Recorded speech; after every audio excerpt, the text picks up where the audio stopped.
Assalamualaikum warahmatullahi wabarakatuh. Apa kabar semua? Semoga semua diberi kesehatan dan diberi rezeki yang banyak oleh Allah Subhanahu wa Ta'ala. Kisah wanita-wanita teladan. Yang pertama, Khadijah binti Khuwailid, istri setia, selalu siap sedia.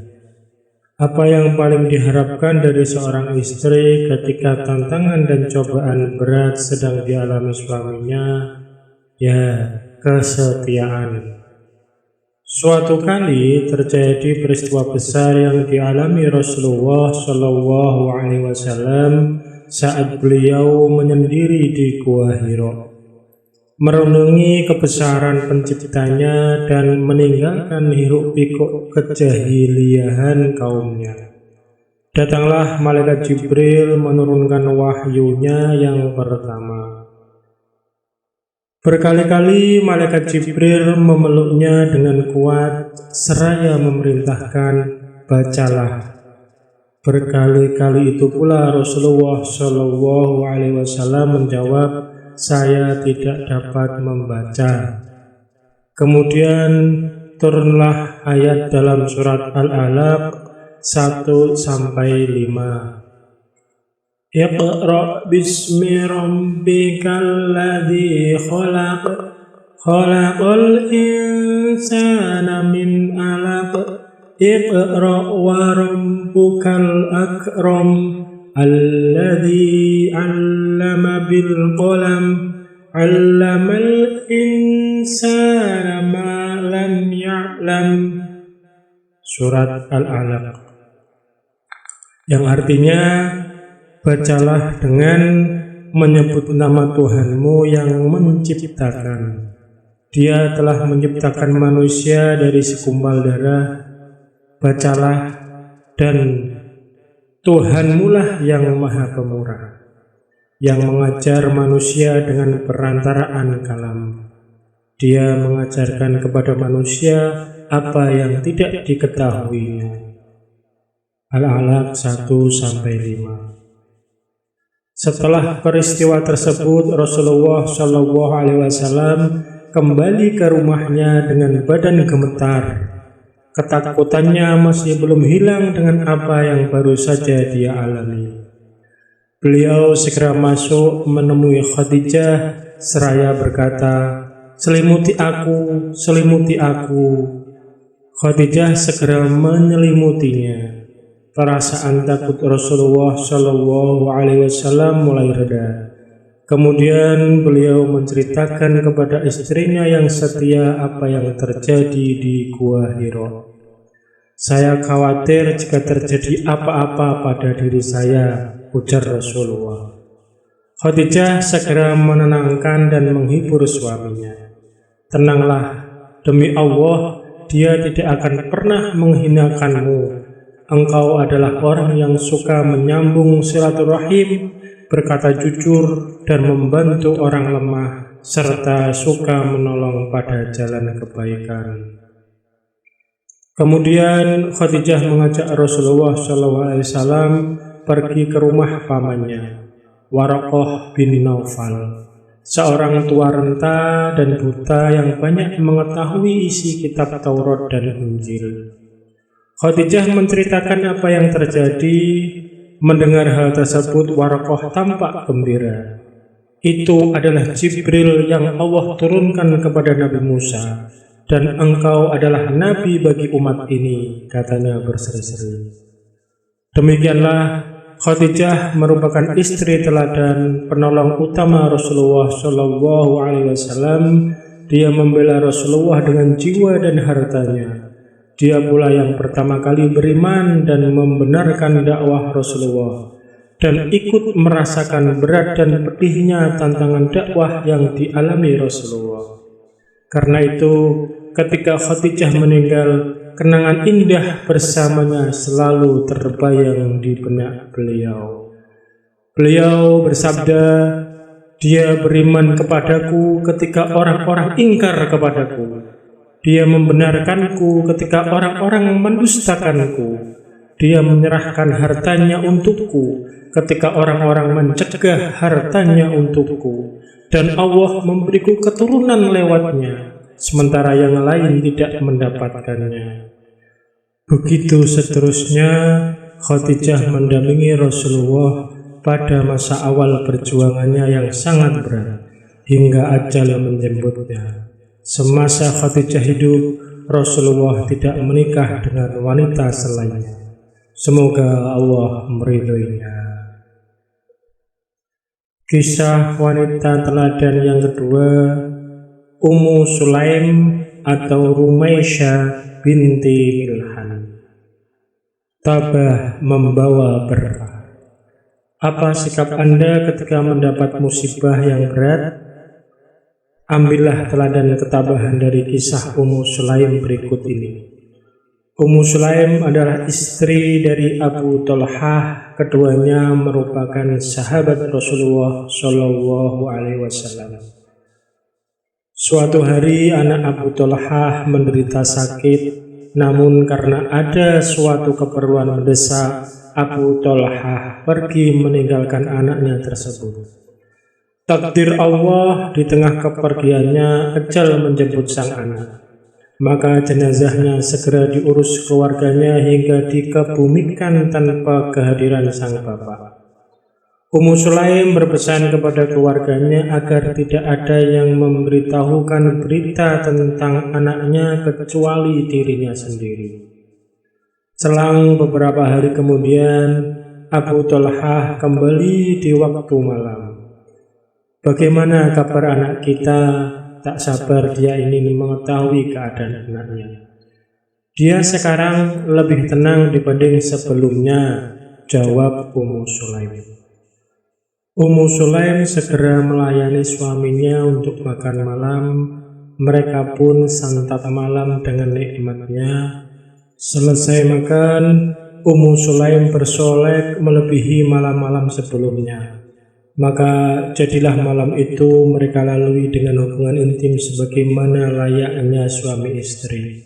Selesai itu, Ummu Sulaim bertanya kepada suaminya, "Apa pendapatmu jika ada seseorang meminjamkan sesuatu kepada orang lain, kemudian suatu saat orang itu ingin mengambilnya lagi? Apakah layak orang yang dipinjamkan mencegahnya?" "Jelas tidak layak," jawab Abu Talhah mantap. "Anakmu telah meninggal dunia. Mengapa kamu baru beritahukan sekarang?" Pagi itu juga Abu Talhah mendatangi Rasulullah Shallallahu Alaihi Wasallam untuk mengadukan perlakuan istrinya. Namun Rasulullah balik bertanya, "Apakah di malam itu kalian sempat berhubungan?" "Ya," jawab Abu Talhah. "Semoga Allah memberkahi malam kalian itu," doa Rasulullah Shallallahu Alaihi Wasallam. Ternyata Rasulullah meridhoi perbuatan Ummu Sulaim yang tabah saat menghadapi cobaan, sehingga beliau mendoakan keberkahan pada malam khusus mereka. Dan barokah dari doa Rasulullah Shallallahu Alaihi Wasallam tersebut, Ummu Sulaim hamil. Setelah melahirkan, sang anak diberi nama Abdullah. Diriwayatkan bahwa Abdullah ini berikutnya memiliki 9 anak, semuanya hafal Al-Quran. Kisah wanita teladan ketiga, sang cucu si penjual susu. Harta tidak membuat hatinya buta. Betapa banyak pada zaman sekarang orang-orang yang tergelincir karena harta, tidak lagi menghiraukan mana yang halal dan mana yang haram, sekalipun dirinya sudah kaya raya. Hendaklah kita belajar dari gadis si penjual susu ini. Pada suatu malam, Amirul Mukminin Umar bin Khattab radhiyallahu an diiringi pembantunya yang bernama Aslam berjalan menyusuri kota Madinah untuk mengamati keadaan penduduknya. Ketika lelah mulai terasa, beliau dan pembantunya beristirahat di pinggir sebuah rumah. Tiba-tiba terdengar suara seorang wanita tua dari balik rumah yang tengah memerintahkan anak gadisnya mencampurkan susu dengan air sebelum dijual kepada orang. Tetapi sang gadis menolak melakukan penipuan tersebut. Sungguh, Amirul Mukminin telah melarang mencampurkan susu dengan air. Bahkan dia telah mengutus pegawainya untuk memberitahu masyarakat, ujarnya dengan lembut. Di mana Umar sekarang? Dia kan tidak melihat kita, kilah sang nenek. Jika Umar tidak melihat kita, maka Allah pasti melihat kita. Akankah kita taat kepada Amirul Mukminin hanya di depannya lalu membangkang tatkala sepi? Jawab sang anak tegas. Umar bin Khattab radhiyallahu an sangat gembira tatkala mendengar ucapan sang gadis tadi. Beliau sangat kagum pada keimanan dan amanahnya. Lalu dia minta pengawalnya untuk memberi tanda pada pintu rumah itu. Pagi harinya beliau segera mencari tahu tentang jati diri sang gadis tersebut. Ketika diketahui bahwa dia belum menikah, segera beliau melamarkan untuk putranya yang bernama Hashim. Kelak dari keturunan mereka lahir Umar bin Abdul Aziz yang menjadi khalifah pada masa Bani Umayyah dan terkenal dengan keadilan dan kebijakannya. Kisah wanita teladan keempat, Sofiyah binti Abdul Muthalib. Iman sejati membuatnya tak takut mati. Kelembutan yang biasanya dicitrakan kepada wanita bukan berarti dia tidak dapat bersikap tegas dan kuat. Apalagi jika masalahnya menyangkut kehormatan yang harus dijaga. Maka seorang wanita muslimah harus berani mengambil tindakan setelah bertawakal kepada Allah Ta'ala. Suatu malam saat peristiwa perang Ahzab, situasi tampak sangat mencekam di tempat penampungan kaum wanita muslimah dan anak-anak di Madinah. Mereka dikumpulkan pada sebuah tempat perlindungan, sedangkan suami dan bapak-bapak mereka sedang berada di perbatasan Madinah, menjaga serbuan ratusan ribu pasukan sekutu Ahzab yang terhalang oleh parit yang digali kaum muslimin. Tiba-tiba dari kejauhan tampak seorang laki-laki jalan mengendap-endap di kegelapan malam. Ternyata dia adalah orang yang diutus oleh kaum Yahudi Bani Quraisyah untuk mengetahui apakah di tempat perlindungan kaum muslimah tersebut dijaga ketat atau tidak. Sebab mereka ingin mengambil kesempatan itu untuk menodai kehormatan kaum muslimin, meskipun pada dasarnya mereka memiliki kesempatan damai dengan Rasulullah SAW. Kedatangan orang tersebut diketahui oleh Sofiyah binti Abdul Muthalib, bibi Rasulullah. Dia sangat gelisah dan melihat gelagat yang tidak baik. Sebab berdasarkan pengalaman, tindakan orang Yahudi tidak pernah dapat dipercaya. Sofiyah tidak tinggal diam, diusirnya rasa takut dari dirinya, sebab dia yakin jika si Yahudi laknat tersebut dibiarkan berbuat sesukanya, maka bencana besar akan menimpa para wanita muslimah, karena pasukan kaum muslimin sedang sibuk di perbatasan kota Madinah. Segera dia ikat bajunya, lalu diambilnya sebongkah kayu besar. Lalu dia turun dari tempat perlindungannya untuk menghadang si Yahudi yang sengaja menyelinap masuk ke tempat tersebut.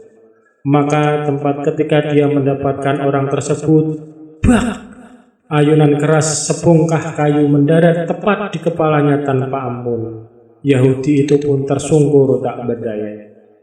Tanpa berkata sepatah pun, Sofiyah kembali ke atas setelah berhasil menunaikan misinya. Karuan saja teman-teman si Yahudi tersebut kaget bukan kepala.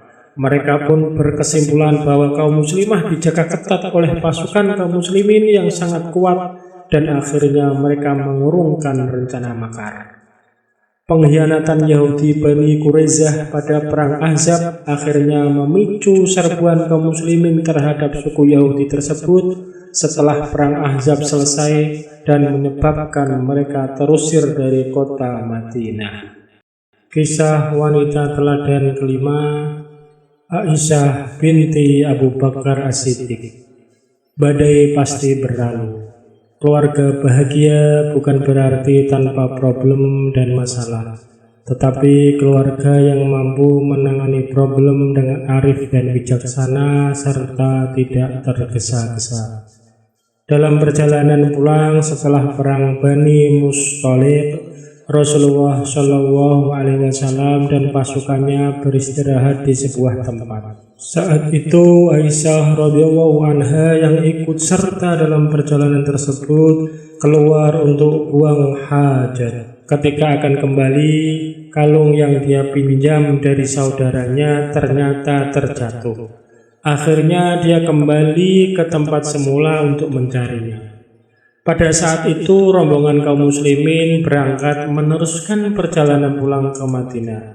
Orang-orang yang mengangkat haudat Aisyah tidak menyangka bahwa dia tidak ada di dalamnya, karena yang mengangkatnya banyak sehingga ringannya haudat itu tidak terasa oleh mereka, di samping Aisyah masih muda dan tubuhnya kurus. Haudat itu tandu tertutup yang diletakkan di atas unta, biasanya digunakan sebagai tempat kaum wanita dalam perjalanan pada masa lalu. Maka ketika Aisyah kembali setelah menemukan kalung tersebut, didapatinya tempat semula telah kosong, tidak ada seorang pun. Akhirnya dia duduk di bawah sebuah pohon dengan harapan mereka akan kembali apabila menyadari bahwa dia tertinggal. Saat menunggu itulah dia tertidur. Pada saat itulah datang seorang sahabat bernama Sofwan bin Mu'attal yang tertinggal dari rombongan kaum muslimin. Dia sangat terkejut ketika didapatinya Aisyah istri Rasulullah seorang diri. Dia langsung berkata, "Innalillahi wa inna ilaihi raji'un." Istri Rasulullah. Aisyah terbangun, kemudian tanpa keduanya berkata sepatah pun, Sofwan menundukkan hewan tunggangannya untuk dikendarai Aisyah. Lalu dituntunnya hewan yang ditunggangi Aisyah tersebut hingga tiba di Madinah di siang hari. Kejadian tersebut segera menjadi buah bibir penduduk Madinah dengan berbagai macam komentar. Hal itu dimanfaatkan oleh tokoh munafik dengan menyebarkan berita-berita dusta bahwa Aisyah telah melakukan selingkuh. Akhirnya tersebarlah berita dusta tersebut di seantero Madinah. Bahkan ada sejumlah kaum muslimin yang juga termakan oleh fitnah tersebut. Mengetahui hal tersebut, Rasulullah Shallallahu Alaihi Wasallam diam tak berbicara. Beliau segera mengumpulkan sahabatnya dan minta pendapat mereka. Ali bin Abi Thalib secara kiasan menyarankan agar Rasulullah menceraikan Aisyah radhiyallahu an, sementara Usamah dan lainnya justru mengusulkan agar Rasulullah tetap mempertahankannya dan jangan terpengaruh fitnah dari musuh. Adapun Aisyah, dia menderita sakit selama sebulan sejak kepulangannya sehingga tidak mengetahui berita-berita yang telah tersebar di tengah masyarakat. Hanya saja dia tidak merasakan kelembutan Rasulullah yang dahulu sering dia rasakan manakala menderita sakit. Hingga kemudian Ummu Mistah memberitakan hal yang sebenarnya. Seketika itu juga Aisyah mendatangi Rasulullah Shallallahu Alaihi Wasallam dan mohon izin untuk pulang ke rumah kedua orang tuanya. Aisyah tak kuasa menahan tangisnya. 2 malam dia terus menangis dan matanya tidak bisa terpejam. Namun akhirnya badai itu pun berlalu, karena kemudian Rasulullah Shallallahu Alaihi Wasallam mendapatkan wahyu dari Allah Ta'ala yang menyatakan bahwa Aisyah radhiyallahu anha bebas dari tuduhan tersebut. Innal ladzina ja'u بالإفك عصبة منكم لا تحسبوه شرا لكم بل هو خير لكم لكل امرئ منهم ما اكتسب من الإثم والذي تولى كبره منهم له عذاب أليم. Surat Nur, yang artinya sesungguhnya orang-orang yang membawa berita bohong itu adalah dari golongan kamu juga. Janganlah kamu mengira bahwa berita bohong itu buruk bagi kamu, bahkan ia adalah baik bagi kamu. Tiap-tiap seorang dari mereka mendapat balasan dari dosa yang dikerjakan. Dan siapa di antara mereka yang mengambil bagian terbesar dalam penyiaran berita bohong itu, baginya azab yang besar. Surat An-Nur ayat 11. Betapa gembiranya Rasulullah SAW mendapatkan wahyu tersebut. Beliau pun segera mengabarkannya kepada Aisyah. Kisah ini dalam sejarah dikenal dengan istilah haditsul ifki, berita dusta. Kisah wanita teladan ke-6, sang wanita hitam. Arti aurat bagi calon penghuni surga. Jika Anda sebagai wanita muslimah masih merasa berat menutup aurat, kisah ini hendaklah menjadi pertimbangan Anda. Abu Hurairah radhiyallahu anhu menuturkan, suatu hari ketika kami berada di sisi Ibnu Abbas radhiyallahu anhu, beliau berkata, maukah kalian aku beritahukan wanita calon penghuni surga? Ya, mau, jawab kami.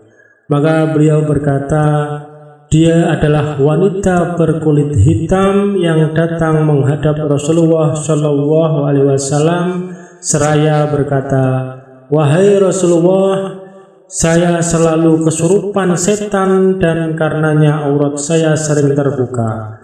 Doakan saya agar sembuh. Kalau wanita tersebut, baik, aku bisa saja mendoakanmu, tetapi jika engkau mau bersabar, itu lebih baik bagimu dan engkau akan mendapatkan surga. Jawab Rasulullah, kalau begitu aku memilih bersabar. Tetapi masalahnya jika sedang kesurupan auratku sering terbuka. Doakanlah kepada Allah agar auratku tidak terbuka, pinta wanita itu. Baiklah kalau begitu. Maka Rasulullah SAW mendoakannya kepada Allah agar aurat wanita tersebut tidak tersikap saat kesurupan. Kisah wanita teladan ke-7, Ummu Salamah, beningnya hati seorang istri. Kerasnya kehidupan yang dialami suami di luar rumahnya mestinya mendapat keteduhan dan kebeningan hati sang istri di dalam rumahnya, sehingga sang suami dapat kembali berpikir jernih dan melangkah dengan pasti. Ummu Salamah, salah seorang istri Rasulullah SAW, dapat menjadi contoh dalam hal ini. Pada tahun ke-6 Hijriah, Rasulullah SAW dan para sahabatnya berencana melakukan umrah. Setelah tiba di Dzul Khulaifah, miqatnya penduduk Madinah, mereka pun mulai ihram untuk umrah. Setelah itu mereka melanjutkan perjalanan menuju Mekah. Setibanya di Hudaybiyah, beberapa kilometer saja dari Mekah, rencana mereka terhalang oleh ulah kaum musyrikin Quraisy. Rupanya kaum Quraisy masih belum dapat menerima kedatangan kaum muslimin untuk menunaikan ibadah di Masjidil Haram dan Ka'bah nan mulia. Setelah perdebatan yang alot, akhirnya disepakatilah perjanjian Hudaybiyah yang terkenal itu. di mana salah satu isinya adalah agar kaum muslimin melakukan umroh pada tahun berikutnya. Rasulullah SAW konsekuen dengan kesepakatan tersebut. Maka beliau memerintahkan para sahabatnya untuk membatalkan umrohnya dan melakukan tahallul dari ihramnya dengan menyembelih seekor kambing lalu menggundul kepalanya. Para sahabat yang sudah sekian tahun menahan kepedihan dan memendam rindu untuk memandang Ka'bah dan beribadah di sisinya sangat berat menerima kenyataan tersebut. Mereka tak menyangka harapan yang tinggal di pelupuk mata ternyata harus tertunda setahun lamanya. Maka wajar jika kali itu mereka tidak langsung memenuhi permintaan Rasulullah sebagaimana biasanya. Rasulullah menjadi gusar dibuatnya, namun dia tidak dapat berbuat apa-apa karena memahami benar apa yang dirasakan para sahabatnya. Beliau pun memasuki tendanya. Di dalamnya ada Ummu Salamah, istrinya yang kali itu menemani dalam perjalanan. "Ada apa wahai Rasulullah?" sapanya dengan lembut ketika melihat raut muka Rasulullah yang tidak seperti biasanya. "Para sahabat tidak menuruti perintahku," jawab beliau. "Ada apa gerangan? Aku perintahkan mereka untuk menyembelih seekor kambing sebagai tahallul umroh mereka, namun tidak ada satupun yang melaksanakannya," jelas Rasulullah. "Oh begitu, mengapa tidak langsung engkau lakukan saja menyembelihnya di hadapan mereka? Cobalah, mudah-mudahan dapat menjadi jalan keluarnya." Ummu Salamah memberikan saran. Rasulullah seperti mendapatkan solusi mudah namun sangat jitu. Maka tanpa menunggu waktu lama lagi, beliau segera perintahkan seseorang untuk mengambil sebilah pisau dan menyembelih hewan dam tersebut di hadapan para sahabat. Selesai itu, beliau suruh seseorang mengundul kepalanya. Benar saja, para sahabat yang melihat apa yang dilakukan Rasulullah tak kuasa berdiam begitu saja. Mereka pun satu persatu menyembelih hewan sembelihannya sebagaimana yang diminta Rasulullah, lalu menggundul kepalanya. Sebagian lagi cukup memendekkannya. Rasulullah mendoakan orang yang menggundul kepalanya sebanyak 3 kali, sedangkan yang hanya memendekkannya didoakan sebanyak sekali. Kisah wanita teladan ke-8, Fatimah binti Rasulullah. Menjaga rahasia menanti surga. Tidak semua yang kita dengar harus kita sampaikan, apalagi jika hal tersebut merupakan hal yang bersifat khusus atau rahasia pribadi. Wanita muslimah hendaknya belajar menerapkan hal ini dalam kehidupannya. Menjaga rahasia merupakan amanah yang akan menentukan kepercayaan orang kepadanya. Ketika sakit yang diderita Rasulullah SAW semakin berat, istri-istrinya berkumpul di sekelilingnya. Kesedihan mendalam meliputi mereka melihat penderitaan Rasulullah SAW. Tak lama berselang, Fatimah putri Rasulullah datang menjenguk. Ketika Rasulullah melihatnya, beliau menyambutnya seraya berkata, "Selamat datang wahai putriku." Kemudian beliau mempersilahkan putrinya duduk di sampingnya, lalu membisikkan sesuatu kepadanya. Maka menangislah Fatimah. Ketika putrinya menangis, Rasulullah kembali membisikkan sesuatu kepadanya. Kali ini dia tertawa. Ketika Fatimah beranjak dari sana, Aisyah segera menyusulnya dan berkata kepadanya, "Saya lihat Rasulullah menyampaikan sesuatu rahasia secara khusus kepadamu, sehingga kamu menangis. Beritahukanlah saya apa yang dia sampaikan sehingga engkau menangis dan kemudian tertawa." Fatimah menolak memberitahukan Aisyah. "Saya tidak akan membuka rahasia Rasulullah," katanya memberi alasan. Selang beberapa lama setelah Rasulullah wafat, Aisyah kembali menanyakan hal tersebut. "Kalau sekarang bolehlah," kata Fatimah seraya melanjutkan. Pada bisikan pertama, Rasulullah menyampaikan bahwa Jibril biasanya setiap tahun mengulang bacaan Al-Quran sebanyak sekali kepadanya. Tapi tahun ini dia melakukannya 2 kali. Hal tersebut beliau yakini sebagai pertanda ajalnya yang telah dekat. Maka beliau berpesan kepadaku agar bertakwa dan bersabar, karena beliau akan meninggal mendahuluiku. Mendengar itu aku menangis. Kemudian beliau menambahkan bahwa akulah pemimpin wanita umat ini, dan akulah orang yang paling cepat menyusul beliau. Mendengar itu aku tertawa. Beberapa bulan kemudian Fatimah binti Rasulullah wafat menyusul bapaknya. Kisah wanita teladan ke-9, Asma binti Abu Bakar As-Siddiq, yang muda yang berjuang.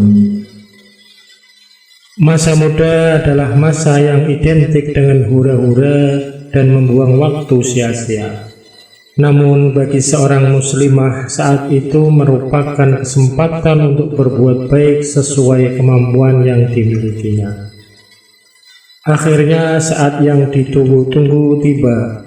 Rasulullah mendapatkan izin dari Allah Ta'ala untuk melakukan hijrah ke Madinah, menyusul para sahabatnya yang telah lebih dahulu melakukannya. Abu Bakar radhiyallahu an mendapatkan kehormatan untuk menemaninya. Setelah lolos atas pertolongan Allah dari kepungan para pemuda musyrikin yang ingin membunuhnya, Rasulullah bergegas menuju rumah Abu Bakar, lalu mereka berangkat meninggalkan kota Mekkah. Mengingat kaum kafir Quraisy tidak akan membiarkannya hijrah ke Madinah dan membangun kekuatan di sana. Karena itu Rasulullah tidak langsung menuju kota Madinah ketika hijrah. Beliau menuju jalur yang tidak biasa ditempuh oleh orang-orang yang ingin menuju Madinah dari kota Mekkah. Beliau bersama Abu Bakar bersembunyi di sebuah gua yang dikenal dengan nama Gua Thur. Beberapa hari lamanya mereka tinggal di gua tersebut sambil menunggu orang-orang kafir Quraisy menghentikan pencariannya. Pada saat itulah Asma binti Abu Bakar yang saat itu masih sangat belia mengambil perannya. Dia ditugaskan untuk mengantarkan makanan ke gua tersebut selama Rasulullah dan bapaknya berada di sana. Tentu bukan hal yang mudah bagi seorang wanita seusai dia untuk mengemban tugas berat tersebut. Jarak yang cukup jauh ditambah resiko yang dia tanggung jika upayanya ketahuan orang-orang kafir Quraisy. Namun semangat berjihad membuatnya tak surut melangkah. Dia siapkan makanan dan minuman untuk menjadi perbekalan Rasulullah dan bapaknya. Ketika dia tidak mendapatkan sesuatu yang dapat mengikat makanannya untuk dibawa, maka ikat pinggangnya yang dipakai dia potong 2 bagian, yang satu tetap untuk ikat pinggangnya dan satunya lagi digunakan untuk mengikat tempat makanan yang dia bawa. Kemudian berjalanlah dia menuju Gua Thur tersebut hingga tiba di sana dengan selamat. Ketika Rasulullah mengetahui apa yang dia lakukan, beliau berdoa kepada Allah Ta'ala agar mengganti ikat pinggangnya dengan ikat pinggang dari surga. Maka setelah itu dia dijuluki Dzatun Nittaqain, pemilik 2 ikat pinggang.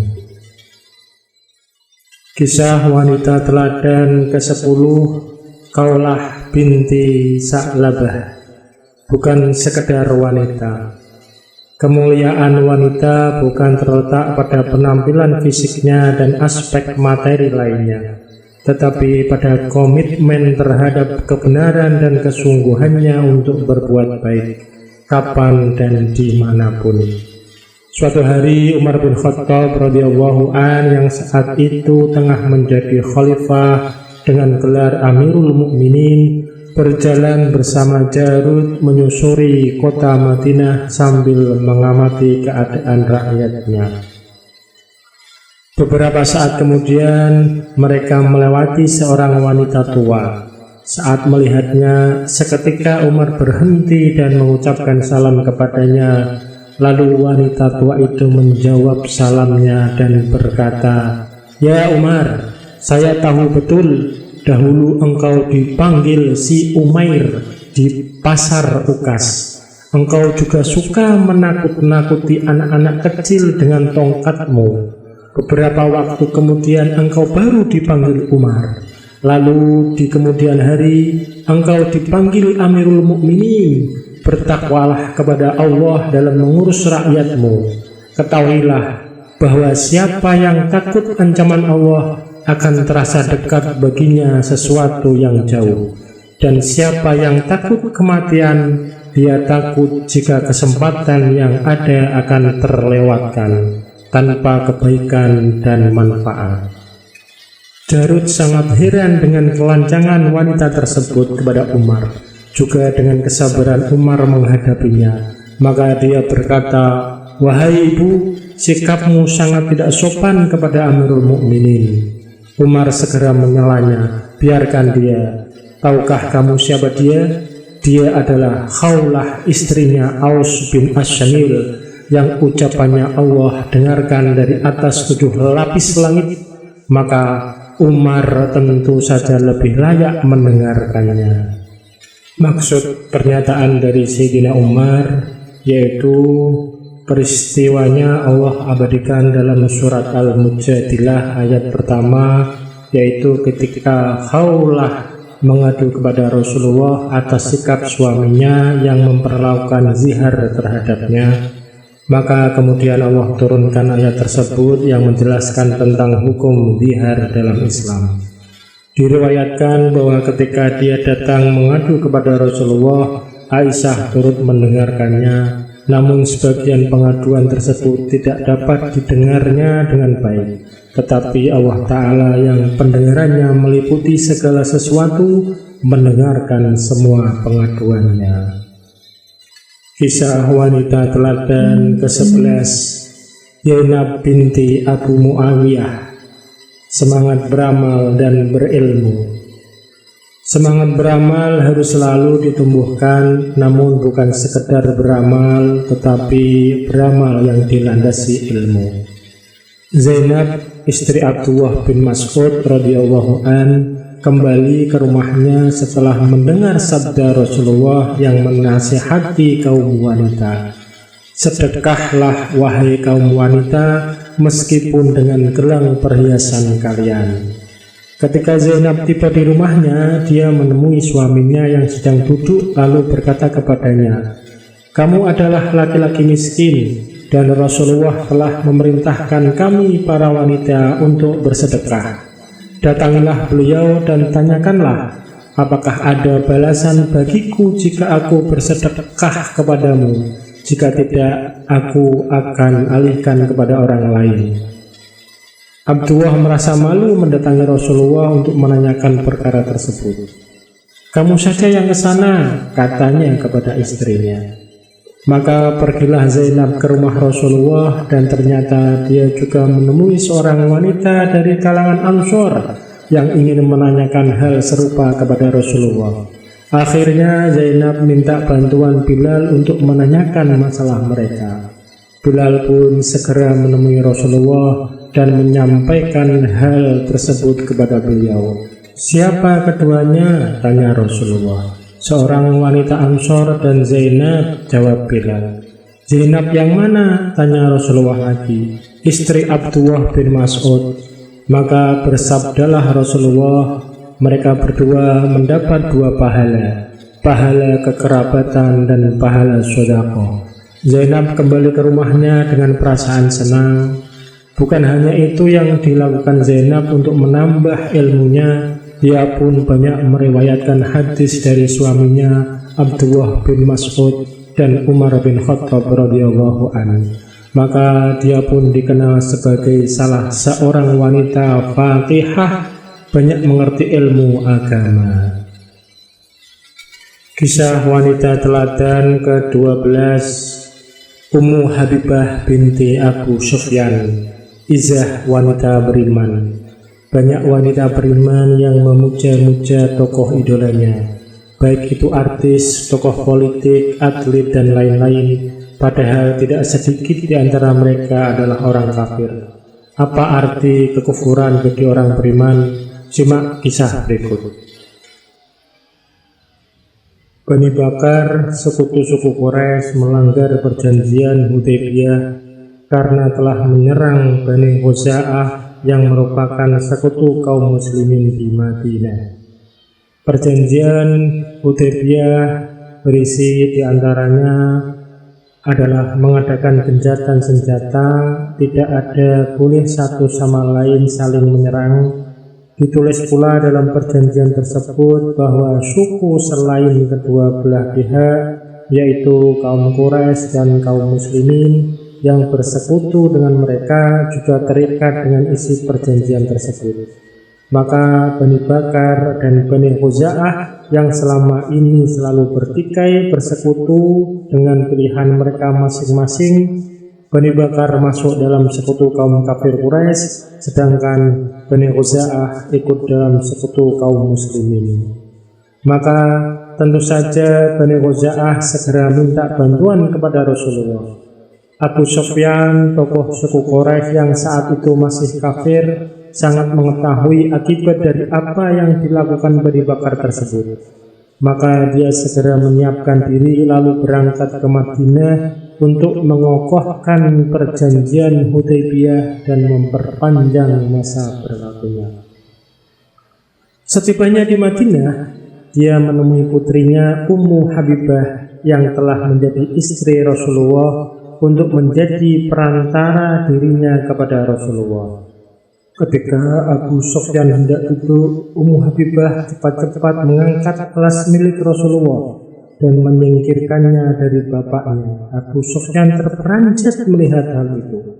"Wahai anakku, apakah engkau sayang kepadaku sehingga aku tidak boleh duduk di alas tersebut? Atau engkau sayang kepada alas itu sehingga aku tidak boleh duduk di atasnya? Ini adalah alas milik Rasulullah, sedangkan engkau orang musyrik dan najis.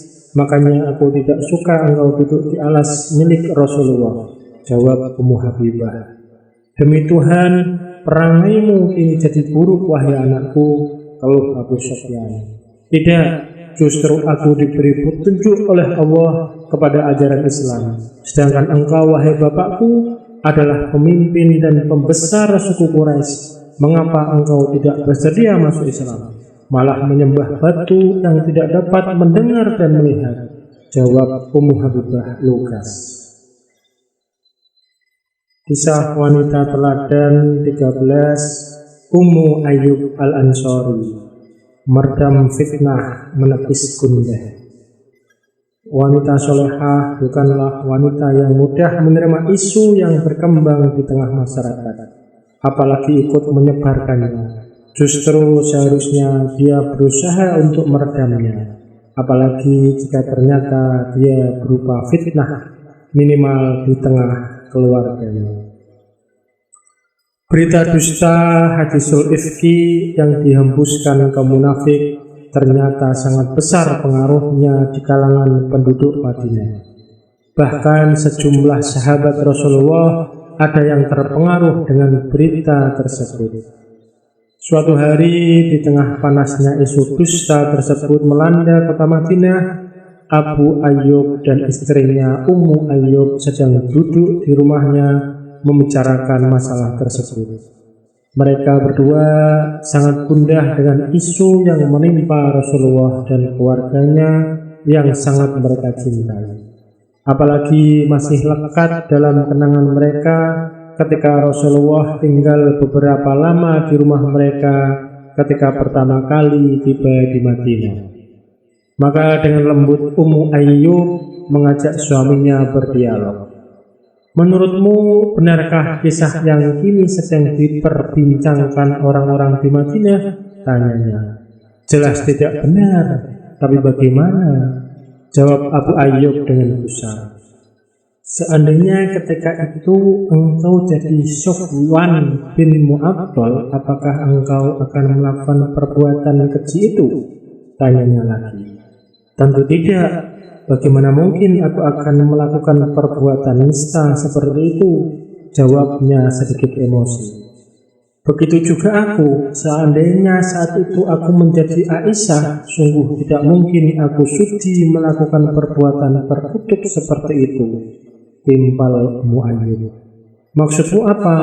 Abu Ayyub balik bertanya. Nah, jika kamu saja yang tidak lebih baik dari Sofwan, tidak akan berani melakukan hal seperti itu, apalagi Sofwan yang jauh lebih soleh darimu. Begitu pula aku, jika aku saja yang tidak seutama Aisyah, tidak akan melakukan hal itu, apalagi Aisyah yang jauh lebih mulia dariku. Jadi tidak mungkin mereka melakukannya. Dengan logika Ummu Ayyub terjawab sudah kebohongan berita yang dihembuskan kaum munafikin terhadap keluarga Rasulullah Shallallahu Alaihi Wasallam. Terima kasih, semoga bermanfaat kisah teladan wanita-wanita solehah yang semasa dengan Rasulullah Shallallahu Alaihi Wasallam. Wassalamualaikum warahmatullahi wabarakatuh.